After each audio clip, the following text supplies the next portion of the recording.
So I've just finished reading chapters 37 and 38, and unfortunately, the one scene that I was most excited about didn't happen.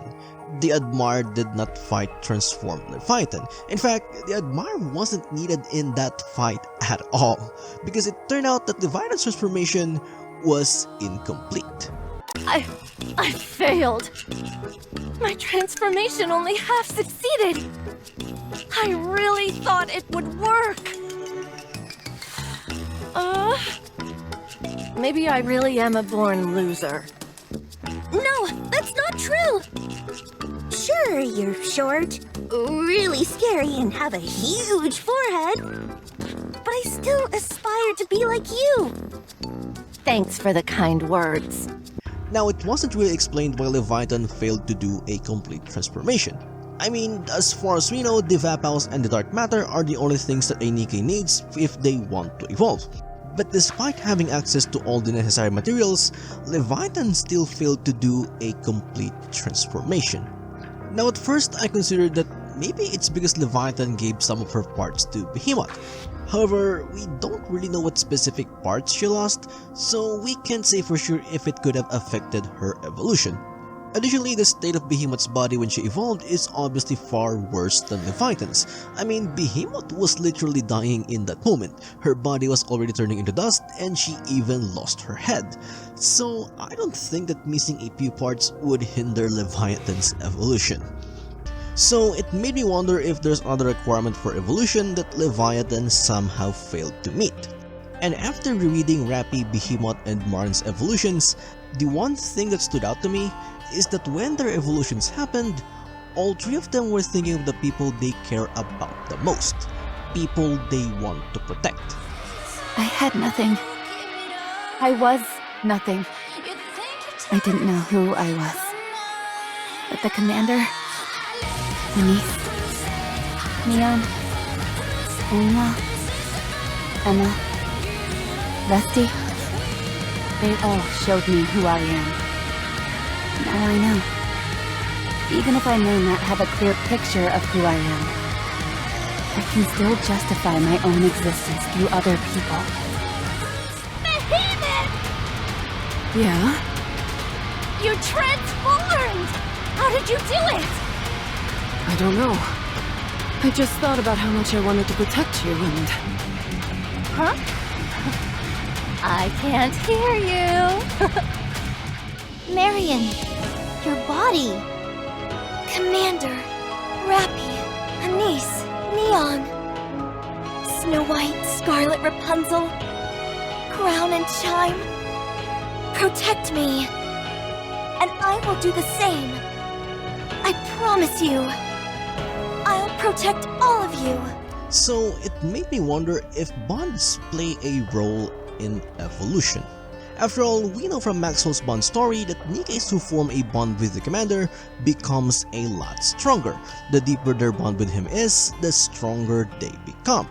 And Maxwell suspects that what causes this to happen could be something inside the commander's body, which we now know is the Vapouse.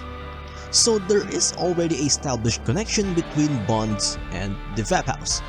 Now, this is actually a topic for a different video that I'm currently working on, but one thing that I've noticed about Nikkes is that it seems to me that it's not just bonds with the commander that can make them stronger, but bonds in general, or at least the ones that they form with other Nikkes, may have a similar effect.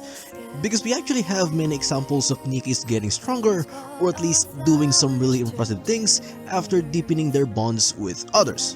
But since I'm making a separate video for this topic, let's focus on Rappy and Marion as our examples for now. Now, we know that Rappy came to the conclusion that the reason why Red Hood was able to become so strong is because Red Hood had strong comrades that she shared a strong bond with. That's why the way that Rappy tried to become Red Hood is by finding strong comrades of her own. I long thought about how Red Hood could have become as strong as she did. She had comrades whom she valued dearly, and an important high-stakes mission. So, when I met up with and spent time with all of you, I felt that I had also gained comrades in arms who meant a lot to me. It brought me closer to Red Hood. I thought if I stayed on this path, then I would become like her, that I could carry on her mission. And even though it took her a pretty long time, in the end, the comrades that Rappy found are the ones who helped her inherit Red Hood's mission. Now as for Marion, well, she's actually the best example for this because she said in Second Affection that she felt a power surge through her when she felt the urge to protect everyone in the kingdom. When I saw those raptures, I felt this power surge through me. I felt an irrepressible urge to protect the kingdom and all those in it. Did you all feel the same way? Of course. That is precisely what it means to protect someone you care about. Right. I see. I understand now. If you protect me and I protect you, there's no limit to how strong all of us can become. No one has to get hurt. It's so simple. I can't believe it took me so long to see it. The more things you share with someone, the greater your resolve becomes. And this realization, this resolve to protect everyone she cares about, is what triggered Marion's evolution. And we have a few more examples of Marion doing some very impressive stuff while protecting the people she cares about, like fully resisting corruption in Chapter 1, or using her bandages to stop an explosion in Chapter 14. And don't forget, she was trying to protect her friends in the kingdom when she unlocked her Rapture Queen abilities. So if having a strong resolve to protect the people they care about can really make a Nikke stronger, then I think that it makes sense for it to be a factor in evolution. After all, Behemoth also felt a strong desire to protect Leviathan when she evolved. Now you'll probably point out that Behemoth, Ziz, and Bahamut are precious comrades that Leviathan wants to protect. So if having a strong resolve to protect the people she cares about is really a requirement for evolution, then Leviathan should easily pass this requirement, right? Well, that's true, but the thing is, it's herself that Leviathan can't trust. You'll be stabbed in the back. By who? Me. I betray people. That's, What I do.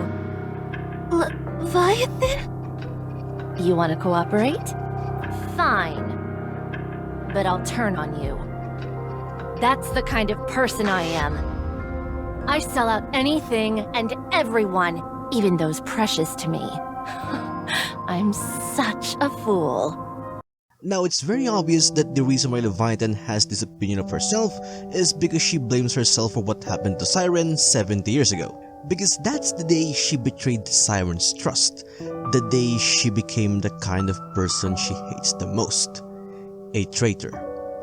And I think that this is what's preventing Leviathan from having the same kind of resolve that Rappy, Behemoth, and Marion have. It's because she's convinced herself that she is a traitor, that she might one day betray her comrades just like how she betrayed Siren's trust 70 years ago. So I don't think that Leviathan can unlock her full transformation until she stops doubting herself. And I think that the only way that that could happen is if she redeems herself to Siren, her goddess of victory.